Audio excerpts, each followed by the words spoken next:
안녕하세요. 스포츠큐브의 이승용입니다. 자, NFL 위크 6 정리를 시작할 건데요. 평소보다 조금 늦은 업데이트 여러분께 사과드리겠습니다. 제가 NLCS랑 ALCS 현장 취재를 위해서 애틀란타랑 보스턴에 다녀오느라고 NFL 위크 6 업데이트가 조금은 늦어졌습니다. 여러분께 그 점 다시 사과드리면서 자, 위크 6 정리 들어가겠습니다. 일단은 바이 위크를 가진 팀들을 살펴보려고 하는데요. 위크 6에는 뉴욕 제츠, 애틀란타 팔콘스, 뉴올리언즈 세인츠, 그리고 샌프란시스코 49ers 이렇게 네 팀이 바이 위크를 가졌습니다. 바이 위크가 이제 NFL 팀들에게는 굉장히 중요해요. 왜냐면은 연패를 가진 팀들에게는 일주일 쉬어가면서 다시 재정비를 할 수 있는 기회고, 길게 시즌을 봤을 때 중간에 한 주 쉬는 주가 어느 지점에 있느냐에 따라서 각 팀들이 선수들의 운영이라든지 전술이라든지 이런 거에 변화를 가져가기 때문에 각 팀이 어떤 시점에서 바이위크를 갖느냐는 굉장히 중요합니다. 자, 가장 화제가 된 경기부터 살펴보면요. 테네시 타이탄스와 버팔로 빌스의 경기, 먼데이 나잇 풋볼이었는데요. 테네시 타이탄스가 34대 31로 이겼습니다. 하지만 결과를 두고 많은 말들이 나온 경기예요. 경기가 시작하기 전에는 조시 알렌이 이끄는 정말 최강 공격력의 버팔로 빌스를 테네시 타이탄스의 수비진이 과연 막을 수 있을까? 그리고 킹 헨리라고 불리는 데릭 헨리의 러싱 게임을 버팔로 빌스가 어떻게 막을 수 있냐? 요게 중점이었는데요. 버팔로 빌스 같은 경우는 첫 5경기 동안 단 한 개의 러싱 터치다운도 허용하지 않으면서 러싱 공격 디펜스가 굉장히 강한 팀입니다.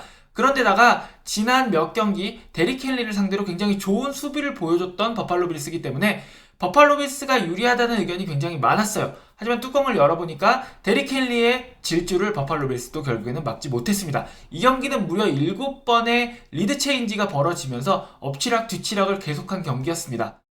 데릭 헨리는 지금까지 자기가 약했던 버팔로 빌스를 상대로 한 경기에서 무려 3개의 터치다운을 성공시키면서 버팔로 빌스의 수비진을 정말 농락했습니다. 킹 헨리라 불리는 데릭 헨리는 이제 리그 최고의 런닝맨인데요. 5경기 연속 100야드 이상 러시 기록, 그리고 2경기 연속 130야드 이상 러시 기록, 그리고 3개 이상의 러시 터치다운 기록을 하면서 많은 러싱 기록들을 새로 세워나가고 있습니다. 2019년에 리그 최고의 러닝백으로 등극했던 데릭 헨리는요. 2019년에는 경기당 평균 102.7야드의 러시야드, 2020년에는 경기당 평균 126.7의 러시야드, 그리고 이번 시즌에는 경기당 평균 130.5의 러시야드를 기록 중입니다. 이게 얼마나 대단하냐면은 보통 런닝백이 한 경기에서 100야드 이상을 기록하면 좋은 경기다라고 하는데 데릭 헨리는 지금 3시즌째 경기마다 평균 100야드 이상을 기록하고 있는 거예요. 자, 이 경기에서 가장 화제가 된 장면은 경기가 끝날 때 나왔는데요. 종료 2분 44초를 남기고 버팔로 빌스의 맥켄지가 리턴 터치다운을 성공을 해요. 101야드짜리 리턴 터치다운을 성공을 하는데 문제는 그 과정에서 버팔로 빌스의 라인베커인 안드레 스미스가 홀딩을 범합니다. 리플레이를 보시면 안드레 스미스가 자기도 모르게 살짝 유니폼을 잡았다가 놀라서 떼는 장면이 나오는데 사실은 안드레 스미스가 홀딩을 하지 않았어도 테네시 타이탄스로서는 맥켄지를 잡을 수 없었습니다. 버팔로 빌스로서는 터치다운이 취소가 되는 그런 충격적인 일이 일어났지만 조시 알렌이 다시 팀을 잘 정비를 해서 전진을 성공을 하고, 자, 이게 아쉬웠던 거는 종료 38초를 남기고 third and 6에서 조시 알렌이 러시 공격을 하는데 5야드 전진밖에 못했어요. 처음에는 first down 선언이 났다가 다시 이제 리플레이를 했을 때 1야드 적게 떨어졌다는 이제 판정이 받아서 fourth and 1이 됩니다. 자, fourth and 1에서 이 결정을 가지고 이제 말이 많은 게 테네시 3야드란 말이에요. 그러면은 킥을 차봐야 20야드도 안 되는 필드골인데 99.9%의 성공이 보장되는 동점 필드골이냐, 아니면은 조시 알렌을 믿고 연장전 가지 않고 승리하는 방법을 택하느냐. 자, 폴스 앤 원에서 버팔로 빌스는 조시 알렌을 믿고 쿼터백 스니크를 시도합니다. 하지만 이게 실패를 하면서 경기가 그대로 34대 31로 끝나게 됩니다. 조시 알렌과 더불어서 패트릭 마홈스에게 승리하면서 상승세를 이어갔던 저스틴 허버트의 LA 차저스가 볼티모어를 만났는데요. 볼티모어 수비진에게 꽁꽁 묶이면서 볼티모어에게 34대 6으로 대패를 했습니다. 차저스는요, 이 경기에서 208야드의 총 공격 야드를 기록했는데요. 이거는 저스틴 허버트가 차저스에서 데뷔한 이후 최소 공격 야드고요. 마지막으로 이 정도의 공격 야드를 기록한 적은 2008년 위크 6로 그 당시에도 상대팀이 볼티모어였습니다. 그 당시에는 총 공격 야드가 198야드밖에 안 됐습니다. 이 경기는 결국 볼티모어의 수비와 볼티모어의 러쉬 공격력이 승리한 경기인데요. 라마 잭슨 같은 경우는 옥토버 불패, 10월의 불패 기록을 계속 이어가면서 25세 이하 35승째를 거두면서 25세 이하 쿼터백 중에 가장 많은 승리를 기록한 쿼터백으로 이름을 올렸습니다. 볼티모어는요, 이 경기를 통해서 라마 잭슨이 데뷔한 이후 26번째 100야드 이상 러쉬, 200야드 이하 패스 경기를 기록했는데요. 이 기록은 라마 잭슨이 오면서 볼티모어의 러쉬 공격이 얼만큼 살아났는지를 보여주고 있습니다. 자, 세 번째로 볼 경기는요, 여러분 드디어 트레버 로렌스가 데뷔 첫 승에 성공을 했습니다. 5연패 끝에 첫 승에 성공을 하면서 잭슨빌 제과이어스가 마이애미 돌핀스를 23대 20으로 이겼습니다. 이 경기는 미래의 쿼터백들인 투아와 트레버 로렌스의 대결이었는데요. 마이애미의 미래라는 투아는 329야드의 패스야드와 터치다운 2개, 인터셉션 1개를 기록했지만 최근 4경기에서 5개의 인터셉션을 기록하면서 약간은 불안한 모습을 계속 보여주고 있고요. 트레버 로렌스 같은 경우는 데뷔 후 6경기에서 1승 5패지만 2번의 300야드 이상 패스 경기를 기록하면서 굉장히 큰 가능성을 보여주고는 있습니다. 하지만 많은 사람들의 기대치는 지금보다는 조금 더 높았던 것 같아요. 잭슨빌 제가이어로서는 슈퍼루키 트레버 로렌스가 첫 승에 성공했다는 점, 그리고 20연패가 드디어 깨졌다는 점에 큰 의의를 두는 그런 경기였습니다. 더 이상 러셀 윌슨을 쓸 수 없어서 지노 스미스를 쓴 시애틀 시옥스와 더 이상 지면 안 되는 피츠버그의 경기는 피츠버그가 23대 10으로 승리를 했습니다. 피츠버그는 여전히 공수, 문제점을 많이 보여줬지만 아무래도 주전 쿼터백이 빠진 시애틀 시옥스가 피츠버그를 이기기에는 약간은 역부족이 아니었나 생각을 하게 되는 그런 경기였는데요.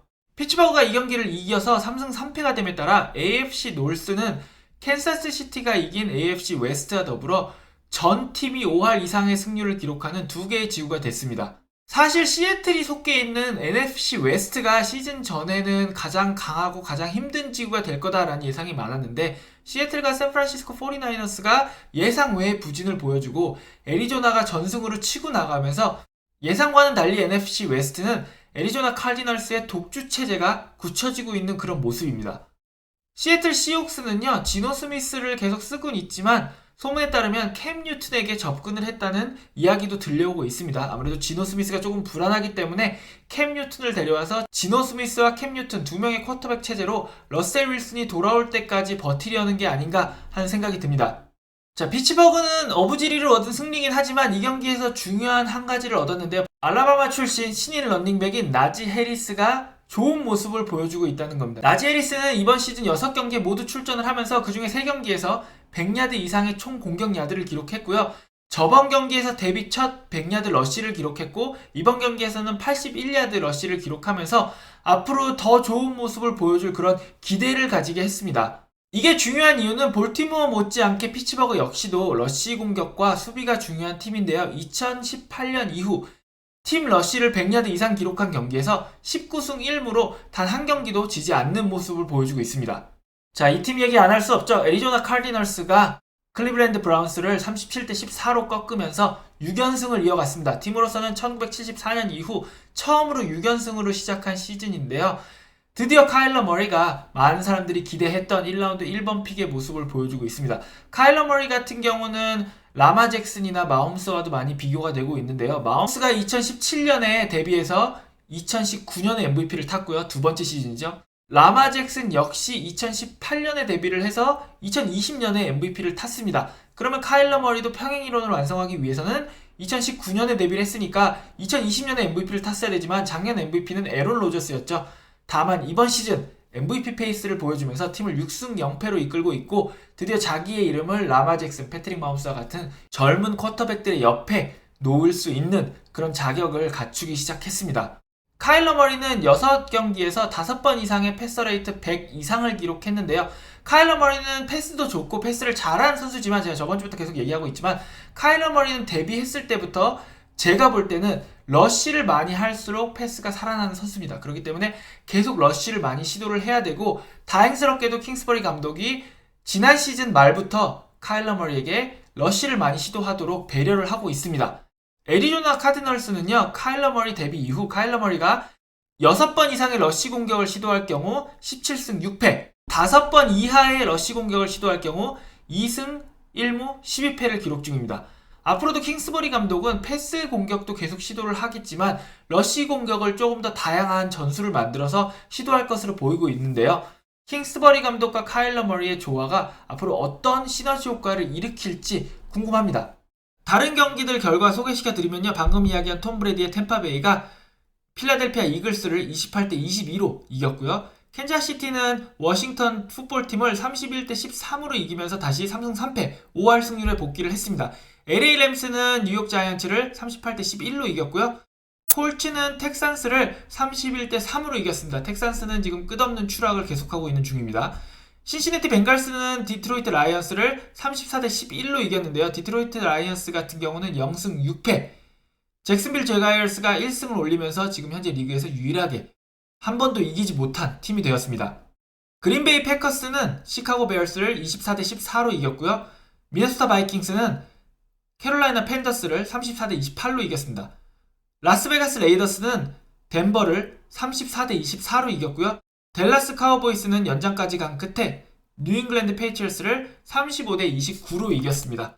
위크 7에는 캔자시티와 타이탄스가 경기를 하게 되는데요. 현재 캔자시티의 가장 큰 고민인 수비진이 과연 킹 헨리의 질주를 막을 수 있을지, 그리고 조 버로우와 라마 잭슨이 대결을 합니다. 조 버로우와 라마 잭슨, 전통적인 포켓 쿼터백인 조 버로우와 최고의 듀얼스의 쿼터백인 라마 잭슨의 대결에서는 누가 승리할지, 이 두 경기가 저는 가장 기대가 되는 가운데, 끝없는 추락 중인 텍산스를 만나는 애리조나 칼디널스는 7승 0패로 무패 기록을 이어갈지도 많은 분들이 기대하시는 경기이기도 합니다.